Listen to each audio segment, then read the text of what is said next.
In my prior video, I discussed steps that you could take today to start your process to becoming a travel doctor. I reviewed what a travel doctor is and what they do. I also reviewed who qualifies to be a travel doctor. I reviewed updating your CV, as well as what job boards that you could post your CV on. In today's video, we're going to discuss what to do once you start receiving job offers. Welcome to SoulMD Travel Doctor. I'm Dr. Gibson. On this channel, I discuss all things related to early, middle, and late career physicians transitioning to becoming a travel doctor. Why? So that you can take back your time, regain your autonomy, work less hours, and make more money. So we've updated our CV. We gave our formal notice to our employer. We've established our business entity, and we've made contact with the locums tenens or travel doctor company regarding potential opportunities. Now, you should start getting job offers. So what do I do? The recruiter who's assigned to you by the travel doctor company will usually discuss what the requirements are for that particular job, meaning they'll review what are the hours, how many shifts per month are required. For instance, if you are working as a hospitalist, they'll usually specify whether or not you're working day shift or night shift, 12-hour shifts versus 24-hour shifts. If you're responsible for running all the code blues, if you're responsible for the rapid response team, if you're responsible for admissions and rounding or just rounding, etc. The recruiter will also present the pay rate that that particular site is offering. So once you've gathered what the requirements will be, if that works well for you in terms of hours, pay, job responsibilities, etc., then the recruiter will arrange for an interview with the site that's requesting you to work. Typically, the interview will be with the medical director or some representative of that site. The interview will typically be by phone, or sometimes it's done via Zoom, but it's rarely done in person. If the site gives a thumbs up to proceed with your application for that assignment, you will then have to credential. The credentialing process is twofold. You will credential with the specific travel doctor company or locum tenens company, as well as the facility where you will be providing services. For instance, this assignment was presented to me via travel doctor company A at hospital A. I will complete 2 credentialing processes. This is not as bad as it sounds.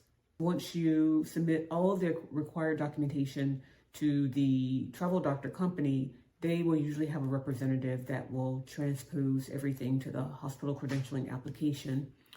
And most of the time, it just requires your signature once you've reviewed all the information that's been entered.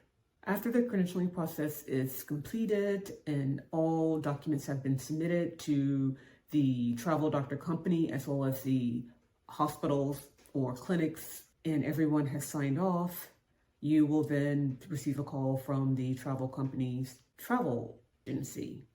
The travel agency will arrange for your flight, rental car, hotel related to the travel assignment. Typically in these assignments, your round trip airfare, rental car, and hotel are included. You can negotiate meals. You can also negotiate upgrading your airfare or upgrading the rental car, but these are typically not part of the included fees. So you travel to the site that you're going to provide your services for. Now you have to attend orientation. Orientation is usually a half a day or 1 day, and it's usually expedited. If you are working night shift, it can be done the day of your night shift assignment, or if you're working days, it will usually be the day prior to you starting your first assignment. So you'll attend orientation to get all your photo IDs, parking permits, access to computers, EMR orientation, etc. for that site. And then you show up for your first shift. You work your assignment as it has been explained to you during your orientation. At the end of your last shift, you'll submit your timesheet to the respective agency. Again, this would have been reviewed with you during orientation. You will travel back home after returning your rental car, and then the rest of your time until your next assignment is for you. That's as simple as it gets. You can book your next assignment with the same travel doctor company. That usually makes things a lot easier. So in the beginning, when you're credentialing with a new company or a new hospital, it can be a little tedious. However, if you have all of your documents together and saved in PDF format, it's very easy to submit those to the respective hospital or agency for review. Most physicians will typically do multiple shifts or assignments with this particular travel doctor company, which makes the credentialing process very easy. So you may be scheduled to return the next month, and that may be the case for the next 6 months. Or you may be scheduled to return in 2 weeks to the same place, which makes the process a little easier. So you don't have to do orientation again. You just show up for your first shift and you work as you did before, and things will be a lot smoother. A lot of doctors panic regarding the different EMRs at different facilities. No need to panic. For the most part, most hospitals either use Cerner, Epic, or Meditech. Of course, there are some exceptions, but for the most part, those are the ones that they use. And if you're new to either of the EMRs, once you've completed the orientation, you can always ask a colleague to show you, and they'll be more than willing to help. So if you're still listening, please hit the like button, subscribe to the channel, and turn on notifications. Please comment on what you liked about this video. Also, comment on what videos you'd like to see in the future.